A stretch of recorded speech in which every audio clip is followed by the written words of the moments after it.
একটা বিষয় জানা খুবই দরকার। সেটা হলো যে আমাদের বাংলাদেশে কোনো কিছু যদি হয়, যেরকম আন্দোলন, ধরো ওইসব আন্দোলনের ভিত্তিতে যদি কেউ মারা যায়, তো ওইসব ব্যক্তিদেরকে বাংলাদেশে শহীদ বলা হয়। আসলে শহীদ বলা দরকার কাদের আর কোন বিষয় মানুষদের যে নিহত হলে শহীদ বলা হয় ইসলামের আলোতে কি বলে? যেরকম কিছুদিন আগে ওসমান হাদি ইন্তেকাল করেছে, তাকে একটা শহীদ নামে ঘোষণা দিয়েছে। জুলাই অভ্যুত্থানে যত মানুষ মারা গেছে তাদেরকে শহীদ বলা হয়। যে কোনো ভিডিও এদের দেখলেই আর আপনি দেখবেন তাদেরকে নাম ধরে শহীদ উপাধি দেওয়া হয়। ইসলামের আলোতে শহীদ উপাধি কাদের দেওয়া হয়, একটু মিজানুর রহমান আজাহারের বক্তব্য দিয়ে একটু শুনেছি, চলুন।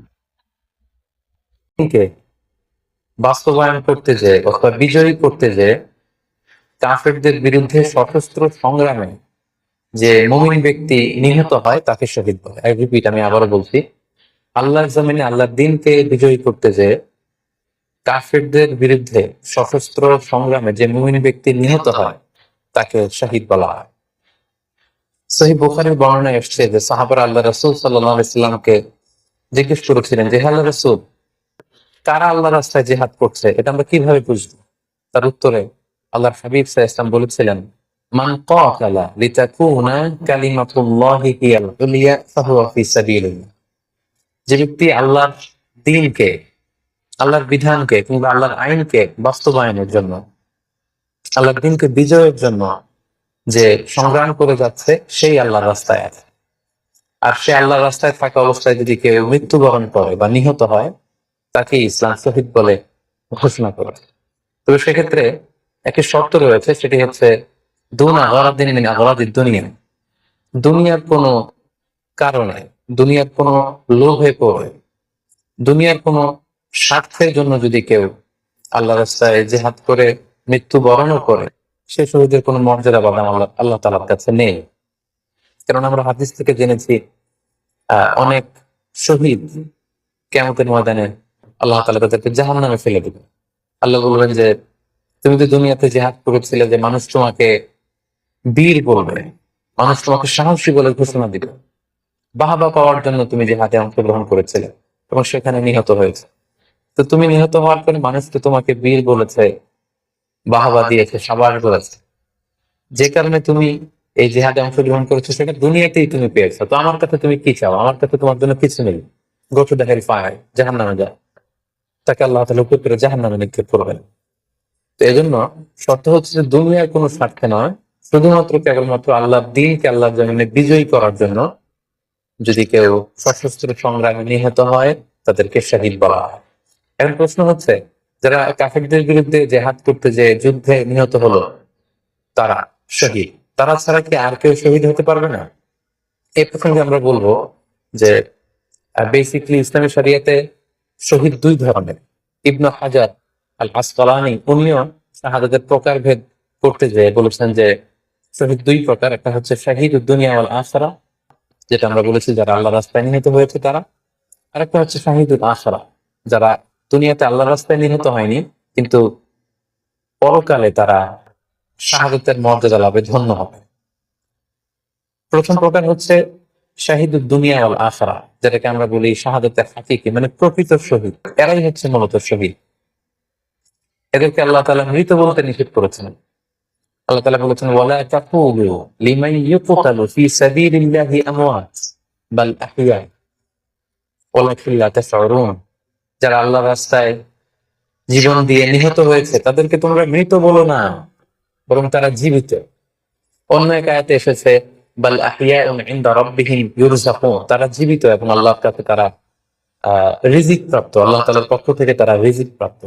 তাদের মর্যাদা আল্লাহ তাআলার কাছে এত বেশি যে তাদেরকে নিহত হওয়ার পরে কোন জানাজার আগে গোসল দিতে হয়।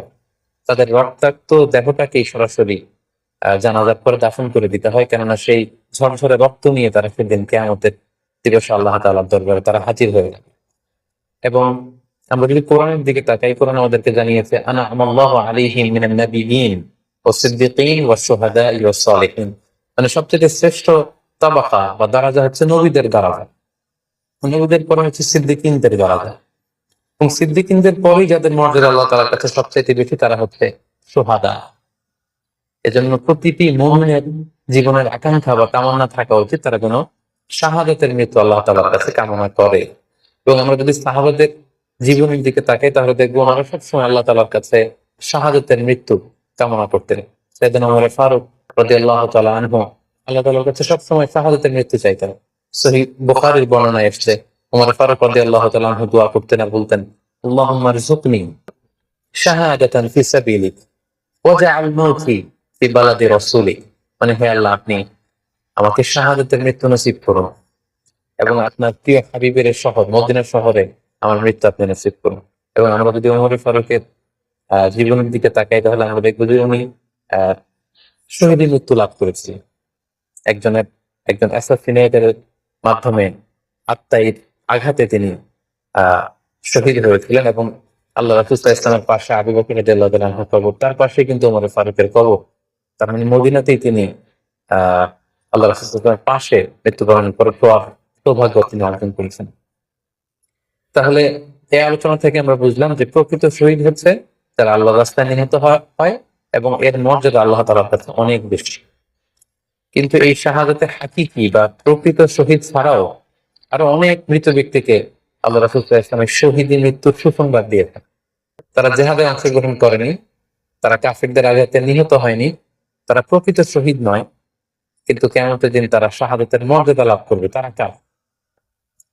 এ ব্যাপারে আমরা সহিহ মুসলিমের একটা হাদিস এখানে উল্লেখ করতে চাই, যেখানে আল্লাহ রাসূল সাল্লাল্লাহু আলাইহি ওয়াসাল্লাম সাহাবাদেরকে জিজ্ঞেস করেছেন, মা তা'উদ্দুনা শাহিদা ফীকুম, ও সাহাবারা তোমরা কাদেরকে শহীদ বলে মনে করো? সাহাবারা বললেন, যারা আল্লাহর রাস্তায় নিহত হয় তারা শহীদ। তখন আল্লাহ রাসূল সাল্লাল্লাহু আলাইহি ওয়াসাল্লাম বললেন, ইন্না শুহাদা উম্মতি ইযান লাকালিল, এরকম হলে তো আমার উম্মতের মধ্যে শহীদদের সংখ্যা একেবারে কম। যারা জিহাদের সুযোগ পাবে না, জিহাদের ময়দানে কাফিরদের বিরুদ্ধে সশস্ত্র সংগ্রাম করে যারা নিহত হওয়ার সুযোগ পাবে না, তাহলে তো তারা শহীদ হতে পারবে না। সাহাবারা এই কথা শুনে বললেন, ইয়া রাসূলুল্লাহ, তাহলে কারা শহীদ আপনি বলেন। তখন আল্লাহ রাসূল সাল্লাল্লাহু আলাইহি ওয়াসাল্লাম বললেন যে যারা আল্লাহর রাস্তায় নিহত হয় তারা তো শহীদ বটেই, পাশাপাশি ওমান মাতা ফি তাউনি ফাহুয়া শাহীদ, মহামারীতে যারা মারা যায় তারাও কিন্তু শহীদ। প্লেগ রোগে বা মহামারীতে, এই যে করোনা ভাইরাসের সময় যারা ঈমানের সাথে ইন্তেকাল করেছে তাদেরকেও আল্লাহ তাআলা শাহাদাতের মর্যাদা দান করবেন। ওমান মাতা ফিল বাতনি ফাহুয়া শাহীদ, পেটের পীড়ায়, পেটের কোন রোগে যদি কেউ আক্রান্ত হয়ে মারা যায় সে কিয়ামতের দিন শাহাদাতের মর্যাদা লাভ করবে। ওয়াল গরিকু শাহীদ, পানিতে ডুবে যদি কেউ মারা যায় সেও শাহীদ। এভাবে অন্যান্য আরো অনেক হাদিসে, কোন হাদিসে 5 জন, কোন হাদিসে 7 জন, কোন হাদিসে আরো বেশি, এভাবে আরো অনেক ব্যক্তিকে আল্লাহ রাসূল সাল্লাল্লাহু আলাইহি ওয়াসাল্লাম শাহাদাতের মর্যাদা লাভে তারা কিয়ামতের দিন ধন্য হবে এই মর্মে তিনি আমাদেরকে জানিয়েছেন। সুনানে নাসাইর একটি বর্ণনা থেকে আমরা জানতে পারি